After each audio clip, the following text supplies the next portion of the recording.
Hi folks, so I am in a new location. It's going to take me a second to get used to sound and everything here, but for the next month or so I'm going to be doing videos from a different location, and it's nice that we have this accent wall, but I'm going to experiment with what really makes sense and what really works. I'm going to try not to slouch. We have a full moon. Let's talk about this full moon, and I've already discussed it a little bit in my last couple of videos, but the full moon in Gemini within 24 hours. It squares Saturn in Pisces and opposes Mars. So we've got Mars and the Sun in Sagittarius, close together, the full moon opposing them from Gemini, and these planets squaring Saturn. Now the square to Saturn, Mars and the Sun have already just recently squared Saturn, and the full moon squares Saturn on its way to becoming full.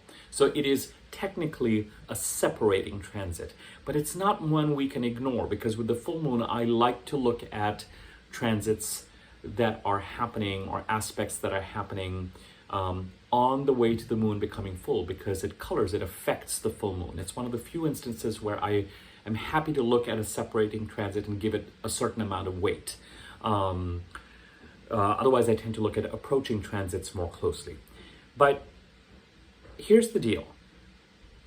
Over the past week or so, both the Sun and Mars squared Saturn. So I want you to think about, over the past week, where it is that you had plans that were moving forward in a certain way, and where it is that they may have run into some sort of obstacle, some sort of lesson, something that may have needed a change in plans, something that may have needed a reality check in the Pisces part of your chart. It's as if Saturn said, you're galloping ahead, you're moving forward, but you are not yet paying attention to these lessons. This is likely to be a little bit more on the mundane level, but sometimes mundane things can affect us in a relatively big way.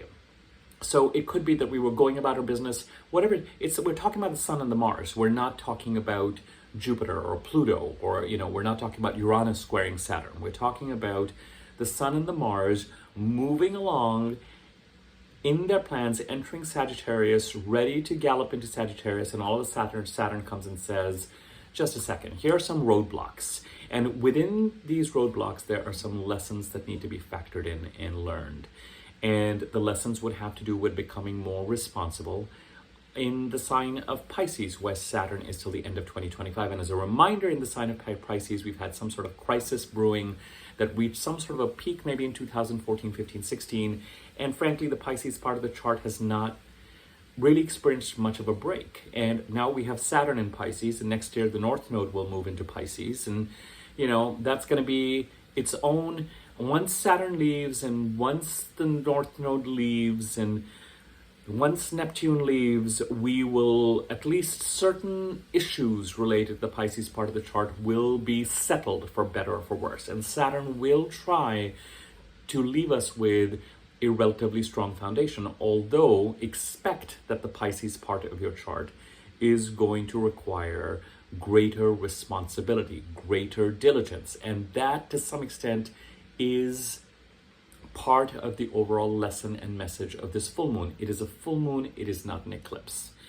But I would certainly look back at the last 4 or 5 days as you've been moving forward, perhaps with some plans, and think about, where did I run into Saturn time? Where did I run into some sort of block where I thought the power of luck would kind of take me through it, but I had to deal with the reality of a situation. I had to deal with lessons around how to manage something in the Pisces part of my chart. As we head towards tomorrow, the moon becomes full from Gemini, so there could be further lessons, further incorporation, or we are just dotting those I's and crossing those T's. Because the full moon opposes Mars, and this could be connected or it could be unrelated. It could be unrelated to the Pisces energy that we're talking about. Somewhere, arguments, it is a tense full moon in and of itself. It is a full moon that is coming after a week of roadblocks and challenges and hurdles and lessons, and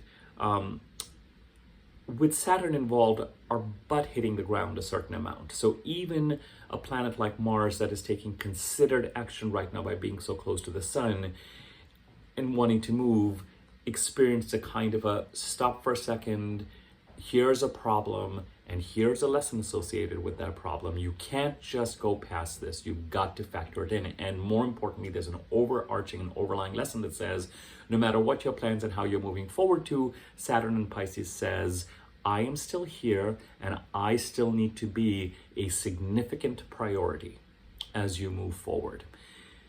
Opposing Mars with the full moon, watch out for over-expression, over-self-expression, aggression, argumentative conversation, argumentative behavior. Watch out for assertion in the sign of Sagittarius that is then reflected back to you from the full moon in Gemini.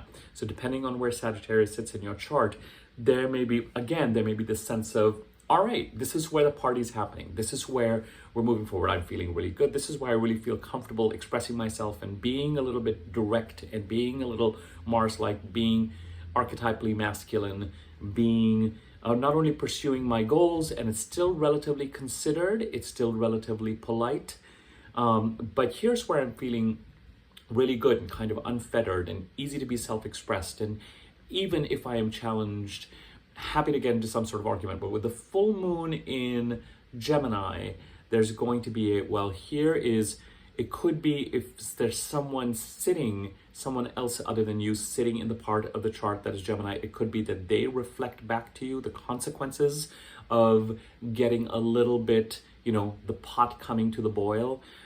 In the Gemini part of your chart, you could experience a certain amount of visibility as you've been going over the weekend, Friday, Saturday, Sunday into Monday. You could get an offer, something could come to conclusion or completion, something could come to some sort of a peak.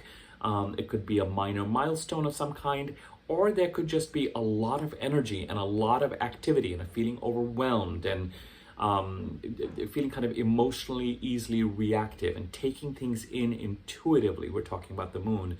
And just experiencing that kind of full moon energy.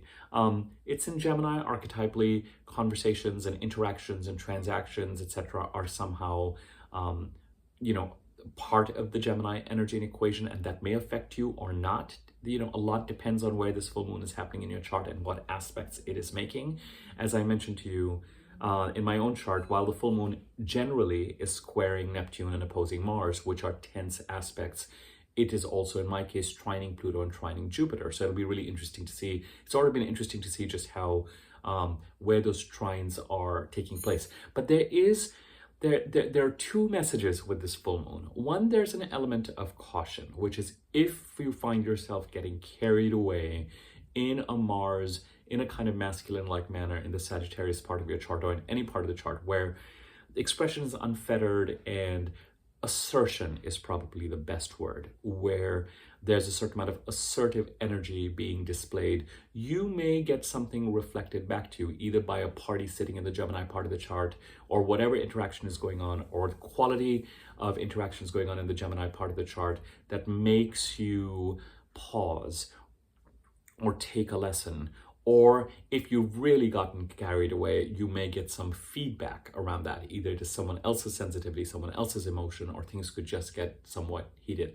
The other thing, of course, with this full moon is to really pay attention to the past 4 or 5 days.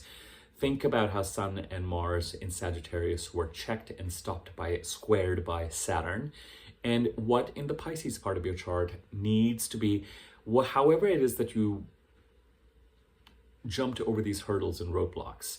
The question is, what are the lessons? And Saturn has likely over this past week and over the next 24 to 48 hours may still make its presence felt very clearly, as if to say, if you really want to gallop and if you really want to move forward, if you really want to do things, you have to contend with the potential for breakdown, the potential for hurdles right now is going to come from the Pisces part of the chart. So it's almost, Saturn's almost saying, fine, great, you want to pursue goals and you want to, but do not forget that it is the effective and realistic management of the Pisces part of your chart, the responsible management of the Pisces part of your chart, and factoring that into your goals, and even to some extent letting it drive your goals, that is going to mean the difference between ease and difficulty.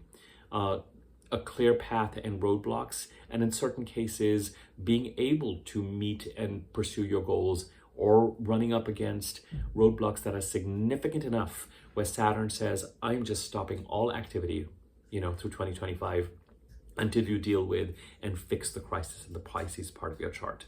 Full moon in Gemini, Mercury is in Sag, ruled by Jupiter. Jupiter's in Taurus, ruled by Venus. Venus is in Venus is currently in Libra. So Venus is the dispositor of this chart, Venus in Libra. And we just did that video recently about Venus's transit through Libra. And I asked you to pay attention to, as you head towards December the 3rd or the 4th, but even the end of November, the opposition to Chiron, the conjunction with the South Node, which is happening just about now, interesting, and the square to Pluto, which is coming up December the 3rd.